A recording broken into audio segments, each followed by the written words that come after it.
Imagine गर्नुहोस् दुईवटा साथीहरू थिए, उनीहरू एकअर्कासँग एकदमै धेरै क्लोज थिए, मान्छेहरूले उनीहरूलाई बेस्ट फ्रेन्ड पनि भन्थे।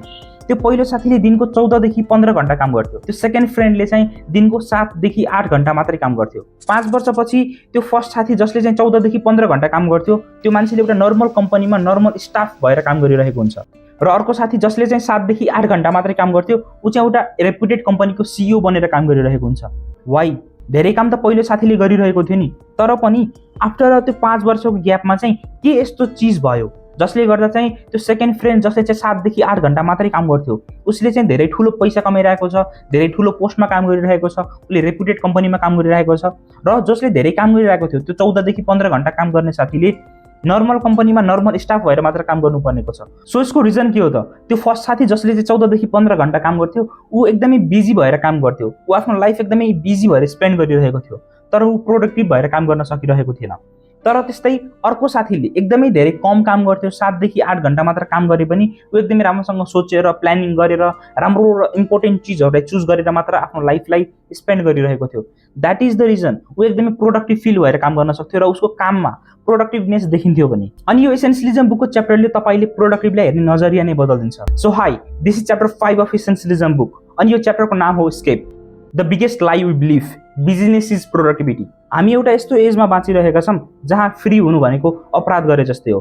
हामीहरूले हाम्रो स्कुलले, टिचरले, प्यारेन्ट्सले, मिडियाले के देखाइरहेको छ, के सिकाइरहेको छ र के बुझाइरहेको छ भन्दा तपाईँ आफ्नो लाइफमा कुनै पनि दिन, कुनै पनि हप्ता तपाईँ फ्री भएर बस्नुभयो भने तपाईँले आफ्नो लाइफमा केही पनि अचिभ गर्न सक्नुहुन्न। यही चिज सुन्दा सुन्दा देख्दा देख्दा हामीहरूको ब्रेनमा एउटा चिज के सेट भइसकेको छ भन्दा बिजनेस इज सक्सेस, बिजी हुनु भनेको नै सक्सेस हुनु हो। तर यो एकदमै गलत हो। मतलब बिजी हुनु गलत होइन, बिजी देखिनको लागि बिजी हुनु गलत हो। नोट इट, बिजी हुनु गलत होइन, बिजी देखिनको लागि बिजी हुनु गलत हो।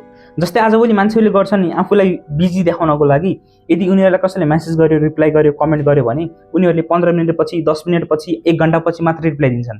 यदि उनीहरूले इन्स्टेन्टली रिप्लाई दियो भने उनीहरूको रेस्पेक्ट घट्छ अरे, उनीहरू फ्री देखिन्छन् अरे।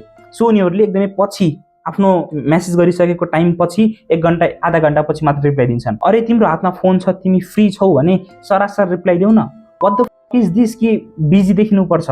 बिजी देखिनु जरुरत छैन। तिमी बिजी छौ भने बिजी देखिनु ठिक छ, तर बिजी नहुँदा पनि बिजी देखाउनु चाहिँ गलत हो। एउटा मान्छेले 9 देखि 10 घण्टा काम गर्छ अनि आफ्टर 9-10 घण्टा उसले काम गरिसकेपछि केही पनि चिज प्रोडक्टिभली गरेकै छैन जस्तो फिल हुन्छ, केही पनि चिजलाई मैले खै कम्प्लिट त गरेकै छैन जस्तो फिल हुन्छ भने यो सरासर बिजी देखिनको लागि गरे जस्तो काम भयो। मैले तपाईलाई बिजी देखिनको लागि काम गर्नुहुन्छ भनेको होइन, तर एकचोटि यो क्वेसन आफूलाई सोधेर हेर्नुस् कि तपाईले कुनै पनि काम गर्नुभन्दा अगाडि राखेको टार्गेटलाई कम्प्लिट गर्न सक्नु भएको छ कि छैन।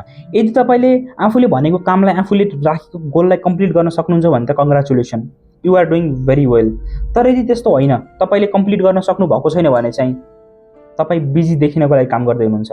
Sorry but it is true. So यो प्रब्लमलाई कसरी सल्भ गर्ने त? यसलाई 3टा स्टेपबाट बुझौँ है त। Point number 1, plan before act. Plan before act भन्नाले तपाईले कुनै पनि काम स्टार्ट गर्नुभन्दा अगाडि नै प्लान गर्नुहोस् तपाईले त्यो कामलाई कसरी गर्नुहुन्छ भनेर। स्टार्टिङ कसरी गर्नुहुन्छ, त्यो कामको मिडिलमा कसरी काम गर्नुहुन्छ र फिनिसिङ कसरी गर्नुहुन्छ। सो लाइक द्याट अहिलेको लागि मानौँ हामी तपाईँ यसै लेख्दै हुनुहुन्छ भने तपाईँले स्टार्टिङमा कुन शब्दहरू मिलाउनुहुन्छ, या त कोट लेख्नुहुन्छ या त कुनै स्टोरीबाट स्टार्ट गर्नुहुन्छ, अनि मिड कसरी लेख्नुहुन्छ, फिनिसिङ कसरी गर्नुहुन्छ, त्यो एसेको कतिवटा प्याराग्राफ बनाउनुहुन्छ। फर्स्टमा तपाईँले प्लानिङ गर्नुहोस् बिफोर एक्ट। डाइरेक्ट लेख्न नजानुहोस्। यदि तपाईँले डाइरेक्ट लेख्न जानुभएपछि तपाईँको दिमाग डिस्ट्र्याक्ट हुन्छ, फोन खोल्न मन लाग्छ कति बेला, के गर्न मन लाग्छ कति बेला, तपाईँको दिमागमा आइडियाहरू आउँदैन। सो फर्स्टमा प्लान गर्नुहोस् कसरी गर्ने, के गर्ने, त्यसपछि एक्ट गर्नुहोस्। पोइन्ट नम्बर 2 र च्याप्टरको मेन मेसेज स्केप। तपाईँ कुनै पनि काममा स्टक हुनुहुन्छ, तपाईँले 3-4 घण्टादेखि एउटा काम गरिराख्नु भएको छ र तपाईँले नयाँ आइडियाहरू जेनेरेट भइरहेको छैन।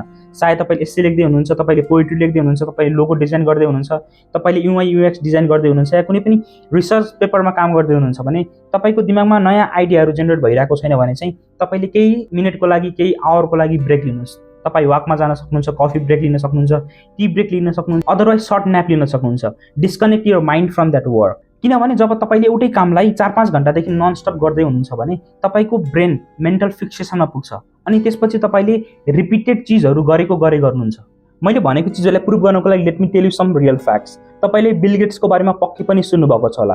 बिल गेट्सले एभ्री इयर 2 चोटि थिङ्क क्विक भनेर बिदा लिन्छन्, जहाँ चाहिँ उनी एउटा एकदमै आइसोलेट ठाउँमा गएर बस्छन्। जहाँ चाहिँ उनलाई डिस्टर्ब गर्ने मान्छे कोही पनि हुँदैन, उनी केही पनि काम गर्दैनन्, उनी बुक पढ्छन्, यति फ्री बस्छन्। त्यो उनले गर्नुको कारण के भन्दाखेरि उनी राम्रोसँग सोच्न सक्छन्, क्लियरिटीसँग सोच्न सक्छन्, राम्रो डिसिजन लिन सक्छन्, एकदम शार्प एन्ड हार्ड डिसिजन लिन सक्छन्। अनि अर्को फ्याक्ट भन्नुपर्दा सर आइज्याक न्युटनले आफ्नो थर्ड ल अफ मोसन एउटा एकदमै लामो सोलिट्युडको फेजमा भएको बेलामा लेखेका हुन्। So this is the importance of solitude and escape from the work. So आजदेखि तपाईँले कुनै पनि काम गर्दाखेरि ननस्टप 1-2 घन्टा काम गर्दै हुनुहुन्छ अनि तपाईँको ब्रेन स्टप भयो जस्तो फिल भयो भने तपाईँले सर्टेन मिनटको लागि ब्रेक लिनुहोस्, कफी ब्रेक लिनुहोस्, टी ब्रेक लिनुहोस्, अदरवाइज तपाईँले एकदमै सर्ट न्याप लिन पनि सक्नुहुन्छ। That is why Pablo Picasso said without great solitude no great work is possible.